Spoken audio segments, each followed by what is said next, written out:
नमस्कार दोस्तों, हमारे साथ मंजीत चुग जी मौजूद है जिन्होंने दिल्ली पुलिस की बल्ले बल्ले कर रखी है। दिल्ली पुलिस के एक डीसीपी के खिलाफ अदालत पहुंचे थे और अदालत ने अब इनके फेवर में डिसीजन सुनाया है।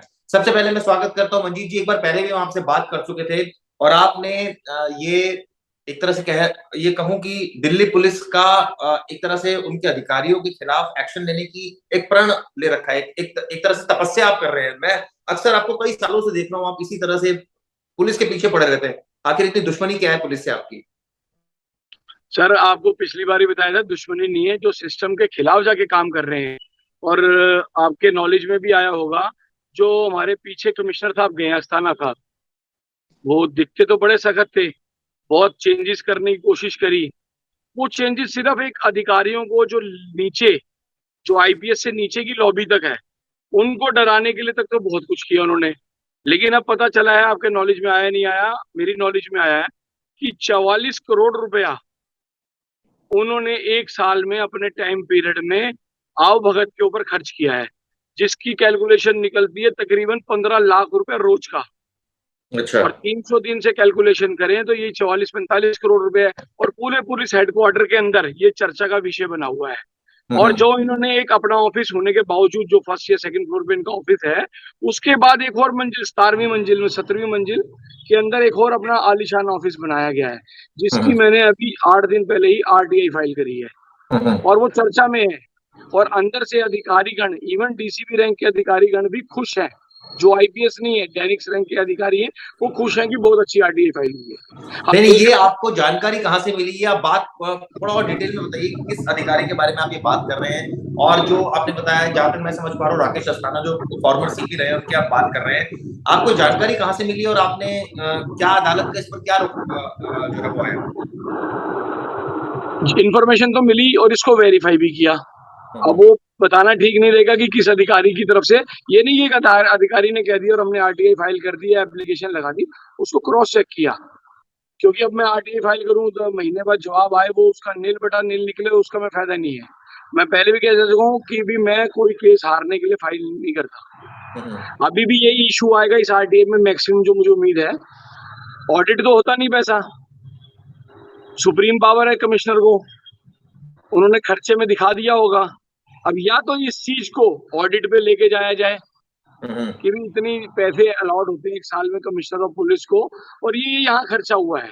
हम्म। लेकिन कमाल की बात है कि आम आदमी के लिए आज भी पुलिस हेडक्वार्टर में, ये रिसेंटली मेरे वाक्य में आपको बताऊंगा, गिलास नहीं है पानी का पीने के लिए। हर फ्लोर पे डिस्पेंसर लगे हुए हैं, लेकिन वहां पे प्लास्टिक का गिलास एक विजिटर के लिए नहीं पड़ा हुआ।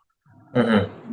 इवन जो अपना SO2 CP के साथ में जो पब्लिक के लिए वेटिंग हॉल बनाया गया है, वीआईपी का कक्ष, उसके अंदर तक नहीं था। ये मेरा एक्सपीरियंस है 24 अगस्त का। तो आपने ये जो एप्लीकेशन लगाई कोर्ट में, ये जो आरटीआई फाइल करी, क्या थी एग्जैक्टली? थोड़ा और डिटेल में बताइए। आरटीआई कोर्ट में नहीं लगाई गई, डिपार्टमेंट को लगाई, ओके। पब्लिक इंफॉर्मेशन ऑफिसर को, पुलिस हेडक्वार्टर। हम्म। क्योंकि मुझे ये बताया जाए कि थाना साहब का टर्नओवर कितना था। और उनके टाइम में जो, जैसे गेटर क्लास में 2 बार गए, ईस्ट दिल्ली में 1-2 बार इनके फंक्शन हुए, पुलिस हेडक्वार्टर में खाने पीने के प्रोग्राम चलते रहते, मीटिंग होती है। उस मीटिंग पे एक साल के अंदर कितना पैसा अस्थाना साहब ने खर्च किया गया, जो मुझे पता चला कि फंक्शन था 50 आदमियों का, लेकिन वो वीआईपी ट्रीटमेंट करके, बहुत अच्छी कैटरिंग, बहुत अच्छा टेंट वाला, cutlery, even spoon, even spoon तक ये पता चला कि वो दोबारा यूज नहीं करते थे। हम्म। तो वो आते थे वहां पे 50 आदमी, उसको डिवाइड कर दिया जाता था कि 500 आदमियों का लंच है। तो इतने पैसे आज तक किसी भी हेडक्वार्टर में ये नहीं हुआ होगा कि भी इतने पैसे खर्च किए हों। और अंदर से अधिकारी नहीं बोल रहे, लेकिन अंदर से बहुत खुश हैं। इवन कल मेरे पास किसी अधिकारी का फोन आता है, व्हाट्सएप कॉल, डीसीपी रैंक के हैं, उन्होंने कहा जी बहुत अच्छा। और जिस दिन मैंने आरटीआई लगाई थी, अगले दिन ही पूरे हेडक्वार्टर से मेरे पास कम से कम 5 से 6 फोन आए थे। नहीं तो उस आरटीआई में क्या जवाब दिया पुलिस ने? कितने अभी खर्च तो हुए? सर महीना लगेगा ना आरटीआई में, महीने का टाइम है, उसमें भी आज 10 दिन हुए। वो ठीक फैल है। चुकी पूरी दिल्ली में, क्योंकि उस पर मैंने डिस्ट्रिक्ट वाइज भी जवाब मांगे हैं। ठीक है। कि भी आपके टाइम में डिस्ट्रिक्ट में कितनी बार अस्थाना साहब आए, कितनी बार फंक्शन किए, कितनी बार टेंट लगे। उसमें मैं आपको एक और ब्लड के जवाब देना चाहता हूँ कि जो नए सीपी साहब आए हैं, उन्होंने आते ही शायद एक ऑर्डर पास किया है कि भी मैं कहीं जाऊंगा, जरूरत होगी तब टेंट लगेगा, नहीं तो टेंट का कोई भी फंक्शन नहीं होगा। और अस्थाना साहब की तो एक और चीज पता चली है, उन्होंने अपनी फैमिली को भी, अभी मेरे कहना गलत होगा लेकिन जो खबर है वो बिल्कुल पक्की है, फिर भी मैंने उसको रिटर्न में मांगा है, उस पर हम तब बात करेंगे। शायद फैमिली को भी एस्कॉर्ट दिया हुआ था उन्होंने। तो मेरा 5वां नंबर का क्वेश्चन ये है कि इन्होंने फैमिली को भी दिया। फिर मैंने अस्थाना साहब से पूर्व सीपी जो रहे उनके भी टाइम पीरियड का 1 साल का ब्यौरा मांगा कि आपने कितना खर्चा किया है। खर्चा किया, आपके पास पावर, आप करो, लेकिन क्या एक गरीब आदमी, फिर आ जाके कॉमन मैन आता है, एक गरीब आदमी वो पानी कैसे पिएगा, कैसे पानी पिएगा। अब इसमें क्या हुआ कि जो लिफ्टें भी लगी हैं, अगर आप हेडक्वार्टर आप देख के आए होंगे, तो बड़ा कंफ्यूजन सा है। जैसे पुराने हेडक्वार्टर में बहुत इजीली मूवमेंट थी, कई फ्लोर में कोई लिफ्ट जा ही नहीं रही।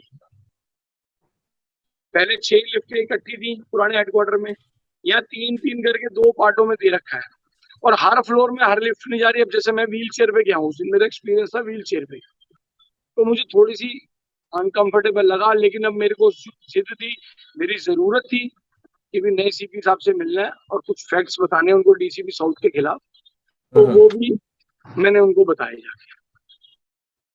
नहीं, तो इसमें जो आप मुझे बता रहे थे, ये एक तो मुद्दा था कि आपने एक आरटीआई फाइल करी राकेश अस्थाना का खर्चा, ये जो आप फिगर बता रहे हैं 44 करोड़ 45 करोड़, ये किस बेसिस पर आप बता रहे हैं? ये सर पूरे दिल्ली में चर्चा है कि किस ग्राउंड पर सीपी साहब को हटाया गया। एकदम 2-3 मुद्दे अलग अलग रहे।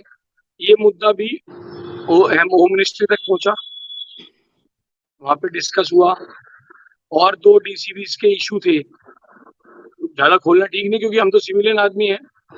जो चर्चा का विषय है, कई 3-4 कंप्लेंटों की वजह से सीपी साहब को दोबारा रीपोस्टिंग या उनका जो एक्सटेंशन पीरियड था वो नहीं बढ़ाया गया। और होना भी चाहिए, जब एक आदमी सुर्खियों में आ जाए या कुछ इशू आ जाए, अगर आदमी ठीक कर रहा होता काम, तो अपना एक्सटेंशन मिलना चाहिए था। मैं आपको एक एक्सपीरियंस और देता हूँ। रेलवे के अंदर, अपना रेलवे से एक आदमी डेपुटेशन में एमसीडी जाता है, ठीक है जी।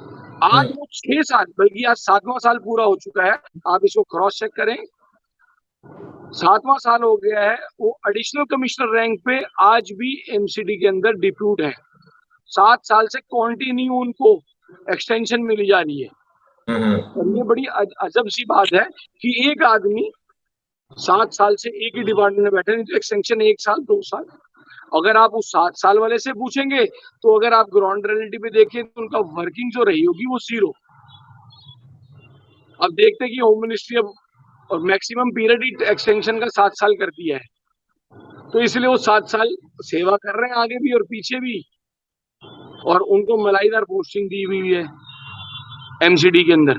एक आपने कंप्लेंट भी लगाई कोर्ट में, जिसमें आपने कहा कि कोर्ट का एक ऑर्डर आया था, वो क्या एग्जैक्टली कंप्लेंट थी, वो थोड़ा मैं जानना चाहूंगा। कौन सी सर कंप्लेंट? कंप्लेंटें चलती रहती है। जो आपने अभी रिसेंट में ही लगाई है, जिसमें आपने बताया कि ऑर्डर आया है, जिसमें सड़क को लेकर कोई इशू था, जो आप बता रहे थे। उसकी कल डेट थी ऑनरेबल हाई कोर्ट के अंदर। ऑनरेबल हाई कोर्ट ने पूरी बात हमारी सुनी। सेकंड जज ने, जज साहब सुब्रमण्यम प्रसाद साहब ने, एमसीडी ने एक लेटर फॉरवर्ड किया कि जी हमारे पास दिल्ली सरकार से एक लेटर इशू हुआ है, जो अर्बन विलेज करके, या उसे हम कहेंगे, हाँ अर्बन विलेज करके लेटर है, उसमें एमएलए ने फंड दिया है कि हम बाकी की सड़कें खुद बनाएंगे। अब ताजुब देखिए, दिल्ली सरकार, हमारा एरिया जो है वो अर्बन विलेज के अंदर नहीं आता, नॉर्मल एरिया है। जैसे वो लेटर पकड़ा तो जज साहब ने पकड़ा कि ये जमुना पार, ये 12 का इलाका थोड़ी है, या पीछे के जैसे गांव के इलाके हैं, ये कोटा है, अच्छी हाई सोसाइटी की मार्केट है, ये एमसीडी की ऑनर है। तो मैंने इसी टाइम जज साहब को बताया कि सर जो आपने पॉइंट पकड़ा है, मेरे आज कोर्ट में आने का रीजन ही यही है। मैं आपको बताना चाहता हूँ, मेरी टांग में थोड़ी चोट लगी, मैं व्हील चेयर पे इस लेटर के लिए कि एक्सपोज करना मुझे, तो मेरे साथ मार्केट एसोसिएशन के प्रेसिडेंट जितेंद्र सलूजा और रमन कालरा जी, ये मुझे व्हील चेयर में दिल्ली हाईकोर्ट कल लेके गए। तो जज साहब ने भी मेरे पैरों को देख के पूछा कि भी आपको क्या हुआ है, तो मैंने बताया। मैंने कहा सर आपने जो पॉइंट वैलिड पकड़ा है, मैं उसके बारे में आप कंटिन्यू रखिए तो मैं आपको बताता हूँ। तो जज साहब ने पूरी बात रखी, मैंने पकड़ा। मैंने कहा जी आप सबसे पहले देखिए कि लैंड ओनिंग एजेंसी जो है वो है नगर निगम एमसीडी साउथ। दिल्ली सरकार ने लेटर इशू कर दिया, उसका एक और खुल के बता देता हूँ क्या रीजन था। मैं हाई कोर्ट में इस मैटर को लेके चला गया। पिछले 12 साल से गुरुद्वारा रोड की सड़क नहीं बनी। क्या जो आपके एमएलए आए हैं या काउंसलर आए हैं उनको ये सड़क नहीं दिखी? हाई कोर्ट ने ये पॉइंट को बहुत अच्छा रेस किया, मीडिया ने उठाया, रेगुलर मैटर टेकअप हो रहा है। तो ऐसा ही क्यों हुआ कि जब हाई कोर्ट ने मैटर टेकअप कर लिया तो दिल्ली सरकार आगे आ गई? और सबसे बड़ी बात रही कि उस लेटर पे दिल्ली सरकार ने एमसीडी से एनओसी सर्टिफिकेट नहीं लिया। लैंड ओनिंग एजेंसी एमसीडी, ठीक है सर। मान लो आपने सरकार बना दी तरस खा के, आप हैंड ओवर टेक ओवर भी तो एमसीडी को करेंगे। एमसीडी को तो पता ही नहीं आप कर क्या रहे हैं मेरे इलाके में। यानी कि उनसे एनओसी लेना जरूरी है ना, क्योंकि वो लैंड ओनिंग एजेंसी है। हाँ जी, मैं आपको एक और उसमें बताता हूँ एग्जाम्पल। इसी जोन में साउथ सेंटर जोन के अंदर कालका जी का एक मामला पेंडिंग चल रहा है, जहां पे ऐसे ही किसी एमएलए ने वो लेटर लिखवाया और उसने अपना जो डिपार्टमेंट है दिल्ली सरकार का, उसने उस पर बजट दे दिया। आज 3 महीने से ऊपर हो गया, एमसीडी उस पर एनओसी नहीं दे रही।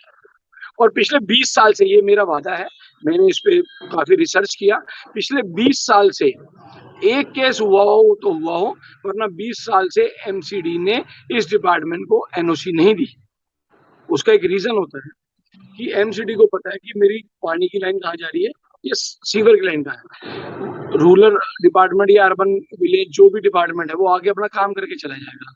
कल को डिगिंग करनी है, खुदाई होनी है, तो वो कैसे किसको पता हो क्या मटेरियल लगना है, क्या कुछ होना है। तो ये सिर्फ हुआ जब मैंने, फिर जज साहब ने मुझसे पूछा कि आपको इतनी जानकारी, तो जज साहब ने भी पूरी अदालत के सामने कहा मिस्टर चुग आपने इलेक्शन लड़ना है और आप बहुत जल्द एमएलए बनेंगे। तो एक बहुत अच्छा व्यंग रहा। तो मैंने उनको जानकारी दी, तो कह रहे अच्छा उन्होंने करते क्या है, तो वकील साहब ने ही बताया जो स्टैंडिंग काउंसिल थे एमसीडी के कि जी ये वाइस प्रेसिडेंट है आरडब्ल्यू के। फिर मैंने उनको कोटला गुरुद्वारे का भी एग्जाम्पल दिया। मैंने कहा जी मैं कोर्ट से अपॉइंटेड हूँ, कोटला गुरुद्वारे की सेवा मुझे मिली हुई है, और जिस दिन से हमारी टीम आई हुई है हमने प्रेसिडेंटशिप खत्म कर दी है गुरुद्वारे के अंदर, सब इक्वल मेंबर बन के सेवा कर रहे हैं। तो जज साहब भी सुनकर बड़े खुश हुए। तो उनको मैंने बताया जी जब मैटर ये हाईकोर्ट आ गया तो इधर से लोकल पॉलिटिशियन भी आगे आना चाहते हैं कि ये सड़क हम जब, तो जज साहब ने सीधे तौर पे नकार दिया कि ये डिपार्टमेंट सड़क नहीं बनाएगा।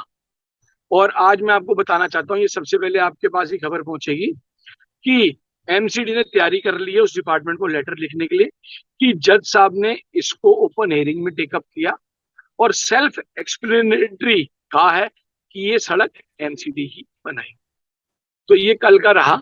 और आप सब, और बहुत बड़ी बात सर इसमें एक और, कि पहली बार ऐसा होगा कि सीपीडब्ल्यूडी के डीजी डायरेक्टर जनरल को आदेश दिया गया कि एमसीडी की सड़कों को चेक करें कि क्या काम हुआ है और कितनी सड़कें खराब है, उसकी रिपोर्ट दिल्ली हाई कोर्ट में 6 हफ्ते के अंदर पहुंचेगी। लेकिन फाइनली सड़क कौन बनाएगा? सड़क बनाएगी एमसीडी ही। ओके। जो हलफनामा दाखिल कर दे हमने ये कर दिया हमने वो कर दिया और ग्राउंड रियलिटी भी जीरो है। तो कोर्ट ने डायरेक्शन दी कि पटिशनर को रखते हुए साथ में मुझे गुरुद्वारा रोड एसोसिएशन के प्रेसिडेंट, सुभाष मार्केट रोड के एसोसिएशन के प्रेसिडेंट रमेश गुप्ता जी, उनको साथ में रखते हुए आप विजिट करेंगे, वीडियो बनाएंगे और वो रिपोर्ट देंगे। तो ये मैं जो बात सर करना चाह रहा था, ये आपने एक सड़क का मुद्दा उठाया, ये हम अपने व्यूअर्स को भी बता दें, जो मंजीत सिंह चुग है, ये हमने मुद्दा इसलिए उठाया था, आपको शायद समझ नहीं आया होगा आदि चीजें। ये दरअसल एक सड़क को लेकर विवाद था जिस पर मंजीत सिंह चुग ने जो है ये काफी इसमें एग्रेसिवली पार्ट लिया और अब एमसीडी इस सड़क को बनाने जा रही है। क्यों? क्योंकि मनजीत सिंह चुग हाईकोर्ट पहुंचे और उन्होंने वहां पर कोर्ट में तमाम एप्लीकेशंस लगाई, कोर्ट ने इनको बहुत सीरियसली सुना। तो मंजीत सिंह चुग इसी बात के लिए फेमस है कि वो डिपार्टमेंट में जाते हैं, आरटीआई लगाते हैं, तमाम कोर्ट्स में जाते हैं। सर, हमने जब शुरुआत में इंटरव्यू करना चाह रहा था तो उससे पहले मैंने डिस्कस किया था कि आप किसी एक मुद्दे पर मुझे बताएंगे। आप चीटिंग वाले केस पर अपने बता रहे थे। मनजीत सिंह चुग का एक चीटिंग का भी केस चल रहा है, वो मामले से हमने कहा था शुरुआत करेंगे, और उसके बाद आपने बताया था कि मैं जो कमिश्नर ऑफ पुलिस है मनोज अरोड़ा, उनसे भी मिलकर आया था, पहली ओपन हियरिंग हुई थी, और उस मुद्दे पर भी जो है वो हमारी लंबी बात हुई थी। तो दोनों ही मुद्दे पहले आप शुरुआत से मुझे बताइए कि चीटिंग, क्योंकि आपने राकेश अस्थाना वाला मुद्दा नहीं बताया था, लेकिन आपने वो शुरुआत उसकी कर दी। तो अब मुझे आप ये वाला मुद्दा क्लियर कीजिए कि ये क्या मुद्दा है exactly? इसमें जब से कोर्ट की ऑब्जर्वेशन आई थी मेरे पास, मैंने सीपी साहब से मिलने के लिए अपॉइंटमेंट डाली। किस केस के बारे में आप बता रहे हैं, थोड़ा सा ये भी आप जो क्लियर चीटिंग वाला मामला है ना सर, ठीक है। जो हमारे ही रिश्तेदारों के खिलाफ जो देहरादून रहते थे, डीसीपी ने इसमें मुकदमा, साउथ ने मुकदमा दर्ज जानबूझ के दर्ज नहीं किया गया, क्योंकि मेरी उनसे खुंदक चल रही थी किसी पर। वो एक सीट पे बैठने के बावजूद भी उन्होंने मेरे से जस्टिस नहीं किया। ठीक है। मैं सिविलियन हूँ, अगर आपसे मेरी किसी बात पे अनबन भी है तो आप जो जेन्युइन चीज है, जो आपने बैठ के करना है, जो आप CrPC, IPC, Delhi police act, Punjab police rule act के अंदर बंधे हुए हैं, जो आपने काम करना है, आपने सभी एक्ट्स को दरकिनार किया और अपनी सिर्फ खुंदक निकालने के लिए वो मेरे से मेरा मुकदमा दर्ज नहीं होने दिया। ठीक है, उसके अगेंस्ट में हाईकोर्ट गया, कोर्ट ने अपनी ऑब्जर्वेशन दी। अब मेरा ये जिद थी कि मेरे 25,000 रुपये पहले लग चुके थे, 25 से ज्यादा। अब मैंने हाई कोर्ट जाना था, तो मैंने कहा एक रिस्क लेते हैं, डिपार्टमेंट का काम है, डिपार्टमेंट करे तो बहुत अच्छा होगा। मैंने इसी ग्राउंड पे सीपी साहब को लिखा और मुझे 23 तारीख को सीपी कार्यालय से फोन आया कि आपकी कल मीटिंग है तो आप आइए। तो मैं 24 अगस्त 2022 को नए सीपी साहब से मिला। और आपको एक और बताता हूँ कि पहली अपॉइंटमेंट, पहले दिन सीपी साहब किसी से मिलना शुरू हुए थे, तो पहले दिन पहली अपॉइंटमेंट मेरी थी। आपको एक और आश्चर्य की बात, वहां पे 10 लोगों से और अपॉइंटमेंट थी, टोटल 10 आदमी से फर्स्ट डे था। तो इसमें एक और चीज बताना चाहता हूँ, अस्थाना साहब ने तो पब्लिक डीलिंग ही बंद कर दी थी, जो मैंने शायद पिछली बार भी अपने इंटरव्यू में कहा। बहुत अच्छा रहा, प्रॉपर चैनल से पहले दिन था, थोड़ी जल्दबाजी हुई लेकिन इजीली सबको मिलवाया गया। तो मैंने सीपी साहब को फैक्ट्स बताए। वहां पर स्पेशल सीपी नजरत हसन विजिलेंस, एक ज्वाइंट सीपी थे जिनको मैं नहीं जानता, डीसीपी ढाल सिंह साहब, रोमिल बनिया साहब, और 2-3 एसीपी बैठे थे जो इस मैटर को पहले टेकअप कर रहे थे। एक एक करके उनको मैंने फैक्ट्स बताए। उन्होंने मुझसे पूछा कि अब आप क्या चाहते हैं। तो मैंने कहा सर, मैं डीसीपी साउथ के खिलाफ एफआईआर दर्ज कराना चाहता हूँ। तो उन्होंने बड़े प्यार से मेरी तरफ देखा, तो उन्होंने फैक्ट्स पूछे, मैंने जजमेंट की पढ़ के दी, बताई उनको कॉपी। उन्होंने vigilance special CP Nazrat Hussain madam को मेरी कंप्लेंट रिमार्क्स के साथ भेजी। मुझे पता चला कि 3 दिन पहले वो कॉपी, एक एडिशनल कॉपी विजिलेंस के पास तो है यही, वो ज्वाइंट सीपी साउथ को भी, मीनू चौधरी को भी भेजी गई कि आप भी इसमें इंक्वायरी कंडक्ट करें, क्योंकि मीनू चौधरी जी का भी इसमें रोल था। मुझे उन्होंने बताया, वो मैंने सीपी साहब को भी बताया कि मुझे उन्होंने बोला था कि मैं एक दिन में इस मैटर को खत्म कर दूंगा। आप ताज्जुब करेंगे, जो आरटीआई से मुझे जवाब आया, 10 दिन तक फाइल मीनू चौधरी की मैडम की टेबल पे आई नहीं।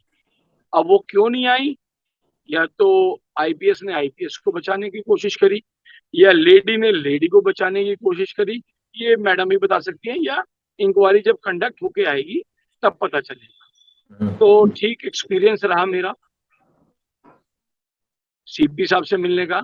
मैं उसी दिन का कह रहा हूँ, इतना खर्चा कर रहे हैं, पानी के गिलासेस नहीं है, तो आपके चैनल के माध्यम से मैं बोलना चाहूंगा कि वहां पे कम से कम जहां जहां पानी के डिस्पेंसर लगे हैं, और खास तौर पे जो पब्लिक हियरिंग है, या ऊपर आएंगी पब्लिक, सेकंड फ्लोर पे बैठेगी, तो कम से कम वहां पे पानी के गिलास जरूर प्लास्टिक के होने चाहिए। आपने देखा, सबसे पहले मनजीत सिंह चुग ने राकेश अस्थाना के बारे में आरटीआई लगा दी। उसके बाद इन्होंने बताया किस तरह से जो एक सड़क को लेकर विवाद था उस पर हाईकोर्ट चले गए। तीसरा इन्होंने मुद्दा बताया किस तरह से चीटिंग केस को लेकर जब इनकी डीसीपी नहीं सुन रही थी तो वो खुद कमिश्नर ऑफ पुलिस, जो नए कमिश्नर ऑफ पुलिस है, मनोज अरोड़ा से मिल लिए और वहां जाकर उनको सारी बात बता दी और ये बता दिया कि किस तरह से यहाँ हो रहा है और इस पर विजिलेंस इंक्वायरी ऑलरेडी ऑर्डर हो रही है, चल रही है विजिलेंस इंक्वायरी। इसमें भी कोई, मुझे लगता है, निर्णय अभी तक नहीं आया है कोई शायद। बिल्कुल सर, अब तो इंक्वायरी अभी शुरू हुई है शुरू हुई और है, जो 24 ठीक तारीख है। तो अब मैं आपसे जानना चाह रहा हूँ सर, ये तो 3 मामले हो गए टोटल। अगर आपके नाम पर ये दर्ज होगा कि कितने मामले आज आज तक आप दिल्ली पुलिस के खिलाफ कर चुके हैं ऑन रिकॉर्ड, तो कितने मामले होंगे सर, कितनी कोर्ट्स में जा चुके होंगे और कितनी कंप्लेंटें कर चुके होंगे? कंप्लेंटों का सर पता नहीं। हाई कोर्ट में कुल मिला के मेरी 10 से 12 पीआईएल चल रही थी पीछे। और ठीक है। हालत ये होती थी कि हर अल्टरनेटिव डे पे, इवन जब वोकेशन होती है कोर्ट की 1.5 महीने की छुट्टी, तो मुझे हर अल्टरनेटिव डे पे कोर्ट पहुंचना होता, हम्म। क्योंकि तो मैटर ही इतनी थी। ये खर्चा कैसे, कहाँ से करते हैं इतना सारा? सर खर्चा तो ऐसा है, जाने आने का पेट्रोल का खर्चा तो हम अपने आप बेयर करते हैं। ठीक है। और मैंने पिछली बार बता दें, एक टीम वर्क है, हम सारे मिलकर करते हैं। जैसे आप आगे, कोई और आ गया, किसी ने फाइलिंग करवा दी, किसी ने फोटोकॉपी का खर्चा कर दिया। फोटोकॉपी कहने में आसान है, हजारों रुपए लगते हैं सर फोटोकॉपी कराने। सही बात है। केस को तैयार करने में कभी वकील की भी हेल्प लेनी पड़ी तो 11-11 हज़ार रुपए भी दिए हम, वो कॉन्ट्रीब्यूट करके। वैसे ये बहुत सिर्फ एक आध केस में रेयर हुआ। अभी पीछे भी लाजपत नगर जो एसएचओ, जो एडिशनल एसएचओ थी कामनी गुप्ता, एक मास का विवाद बड़ा चला था हमारा 2 साल, उसमें भी हमने ऑलरेडी किसी वकील साहब की सर्विसेज ली। उसमें गिने चुने जो टाइपिंग वाइपिंग का खर्चा था वो हमने वकील साहब को दिया था। सर ये बताइए, ये जो आप सोशल वर्क करते हैं, ये आपको क्या चीज मोटिवेट करती है करने की? क्योंकि एक अच्छा काम कर रहे हैं आप, अवेयर कर रहे हैं, हर जगह अधिकारियों के लिए लड़ रहे हैं, लेकिन सर इसमें तकलीफ तो होती होगी ना, घर वाले डांटते नहीं आपको कि आप सारा अपना काम छोड़कर ये सब क्या करते रहते हो? नहीं ऐसा सर, ऐसी नौबत नहीं पड़ी, हम्म। लेकिन अच्छा लगता है किसी का हम्म। काम हो जाए। एक हम्म। आपको भी फील आएगा, अगर आप कोई अच्छा काम करने जाते हैं, हम्म। पॉजिटिव एनर्जी आपको अपने आप ही मिलेगी। अब जो मेरी कंडीशन है मेरे पैर की, मेरी 2 सर्जरी हुई है, उसके बाद भी मैंने परसों रात तक मना कर दिया था मेरी टीम को कि मैं नहीं जाऊंगा, मैं वीडियो कॉन्फ्रेंसिंग के थ्रू कोर्ट में आर्गूमेंट करूंगा, आप लोग चले जाना। लेकिन फिर मैंने वो जब लेटर पढ़ा, तो मैंने कहा वीडियो कॉन्फ्रेंसिंग में इतना खुल के सामने नहीं आ पाएगा, तो मुझे पर्सनल जाना है। चाहे मेरे 1-2 घंटे फालतू लगे, मैं 4:30 12 बजे के, हम 11:30 के कोर्ट पहुंचे हुए थे, 4:30 बज गए। थोड़ी सी मुझे स्वेलिंग भी हुई, लेकिन वो कुछ नहीं। लेकिन कहाँ पे आपको क्रेडिट मिला, जब कोर्ट ने आपकी बात को सुना, सर ये आपको जो सही अधिकारी आपको फोन करते हैं जब ये सारा पंगा लेते हैं, वो अधिकारी कौन लोग हैं और क्या बोलते हैं आपसे कि पंगा मत लो, वो मेरे दोस्त हैं, छोड़ो सारा मैटर, जो है निपटा दो सब मैटर? सर ऐसा है, जहां मैटर छोड़ना भी होता है ना, अगर public at last, interest at large से होता है, मैं नहीं छोड़ता। मेरी डिक्शनरी में कॉम्प्रोमाइज है ही नहीं, आर या पार। आपने पिछली बार भी एक क्वेश्चन किया था कि आप सड़क वाले मैटर को भूल जाएंगे, वो हम नहीं भूले। और कल भी जज साहब ने ही बोला ये नीला गुम्बद इशू सड़क का क्या है, मैंने कहा जी वो सड़क है जो एमसीडी ने बनाई, और आर्कियोलॉजिकल सर्वे ऑफ इंडिया की सड़क थी वो, और एमसीडी ने बना दी। तो जज साहब भी हंसे। तो जब जज आपकी बात को सपोर्ट कर रहे हैं, सबसे बड़ी बात आपको अंदर से पता है कि आप जो फाइल कर रहे हैं उसमें कितनी सच्चाई है, वो आपको विन तो मिलेगा। Slow and study win the race, ऐसा नहीं है। कई बार परेशानी होती है कि 6-6 घंटे नंबर नहीं आता कोर्ट में, लेकिन नहीं, जब जीत के आते हैं ना बाहर, तो एक खुशी अलग है। ये खुशी नहीं है वो जो तो आप, ठीक है, लेकिन इसकी भी खुशी मिलती होगी, कई आईपीएस फोन करते हैं कि आपने, कई तो मतलब वो एंटी ग्रुप के फोन करते हैं कि बहुत बढ़िया कि आपने काम ये तो करना चाहिए था। मैं आपको एक चीज और बताता हूँ कि जो गलत बंदा गलत है, चाहे आईपीएस है, चाहे एमसीडी के हैं, चाहे कहीं, गलत आदमी मुझे फोन ही नहीं करेगा। सही बात है। क्योंकि मैं पंजाबी हूँ, और पंजाबियों की टोन फिर कैसी है, तो लास्ट में मैं अपनी टोन दूसरी वाली इस्तेमाल करता हूँ। ये फैक्ट है। मेरे पास आज तक कभी किसी को थ्रेट, कोई सिफारिश, अगर किसी ने कर भी दिया, एक बार सुन लिया, करना तो हमने अपनी मर्जी से है ना, ऐसे किसी को छोड़ा नहीं है। ये कंडीशन। देखिए मंजीत सिंह चुग हमारे साथ जुड़े, सर आपका बहुत बहुत शुक्रिया, आपने तमाम अपने एक्सपीरियंसेस शेयर किए, आपने बताया किस तरह से राकेश अस्थाना के खिलाफ आपने एक एप्लीकेशन, एक आरटीआई लगाई है, आपने बताया किस तरह से जो सड़क को लेकर हाईकोर्ट में आपका विवाद चला, आपने बताया किस तरह से चीटिंग केस में आप मनोज अरोड़ा जो नए सीपी उनसे मिलकर आए और उसके बाद तमाम इंश्योरेंस है। तो दोस्तों मैं आपको बताना चाहता हूँ मंजीत सिंह चुग के बारे में, ये काफी सालों से एक्टिव है, बल्कि मैं कहूंगा कि 30 से 40 साल तक पब्लिक लाइफ इनकी ऐसी रही है कि इन्होंने हर जगह पंगा लिया है, कई एप्लीकेशन लगाई, अभी भी देखिए खुद ही बता रहे हैं कि 10 से ज्यादा पीएल पेंडिंग है हाई कोर्ट में। यानी हर एक वो मुद्दा जो जनता से जुड़ा हुआ मुद्दा है वो ही उठाते हैं, उसके लिए लड़ते हैं, और ऑब्वियसली पैसा भी खर्च होता है, समय भी खर्च होता है। और हालांकि इनका अगर व्यापार की बात करो, इनकी बेकरी है जो चलाते हैं, लेकिन उसकी वो चलाते हैं, लेकिन साथ में आप देखिए कितना बढ़िया सोशल वर्क कर रहे हैं, जिससे लोगों को कितना एट लार्ज कितना फायदा हो रहा है। और कहीं ना कहीं ये भी बात है कि कई बार तो ईगो भी सेटिस्फाइड होती है, क्योंकि जब किसी अधिकारी से झगड़ा होता है तो फिर ये जो है वो इस तरह की एप्लीकेशन भी लगाते हैं। ऐसे अधिकारी भी आरोप लगाते हैं, मैंने कई बार अधिकारियों ने भी इनको इस तरह की बात बोली है। तो खैर सर, हमारे साथ आप जुड़े, आगे भी आपसे बात करूंगा और तमाम मुद्दे पर, और कुछ अगर आप बोलना चाहते हैं तो वाइंड अप कीजिए सर। मैं एक बात आपके चैनल के थ्रू, आपके इंटरव्यू के थ्रू नए सीपी साहब से रिक्वेस्ट करूंगा कि ये पब्लिक डीलिंग का जो उन्होंने अपॉइंटमेंट मिलना शुरू किया है, इसको बादस्तूर जारी रखें, और जो सीनियर लेवल साथ के अधिकारी बैठ रहे हैं उनके साथ पब्लिक की समस्या सुन रहे हैं, ये भी कंटिन्यू काम हो ना हो, एक सीपी एक पब्लिक से मिल रहा है वो आधी सेटिस्फेक्शन की वैसी हो जाती है। और जो कमी है थोड़ी सी और भी, वो मुझे लगता है कि सीपी साहब ने इतनी जल्दी इन बातों को समझा है, वो आने वाले को भी समझेंगे। और जो एक सीपी साहब ने एक और सर ऑर्डर किया है पास, वो इम्प्लीमेंट होने वाला है। जो एक पीसीआर का इशू चल रहा था कि थाना लेवल पीसीआर की ड्यूटी लगती थी, वो आते ही उन्होंने खत्म कर दी है। कि जैसे पहले पीसीआर ड्यूटी करती थी, उससे ये होगा कि पुलिस स्टाफ जो लोकल पुलिस है, पुलिस स्टेशन में शॉर्टेज हो रही थी पुलिस की, वो कमी हो जाएगी, वो अपना आराम से इजीली वर्क कर सकते हैं। जो पुलिस स्टेशन में शॉर्टेज थी वो खत्म हो जाएगी। और जो मेरी एक समस्या है पानी की आम आदमी के लिए, वो भी रखें इसको। और इनके डिपार्टमेंट में, मेरा नहीं है, एडमिनिस्ट्रेटिव डिसीजन है, सुंदरी नंदा मैडम भी डेडिकेटेड और डेड ऑनेस्ट आदमी, जैसे नजर हुसैन मैडम को इन्होंने साथ में टीम वर्क में जोड़ रखा है। मेरा एक एक्सपीरियंस रहा है, उनकी नोटिंग पढ़ने वाली होती है, देखने वाली होती है।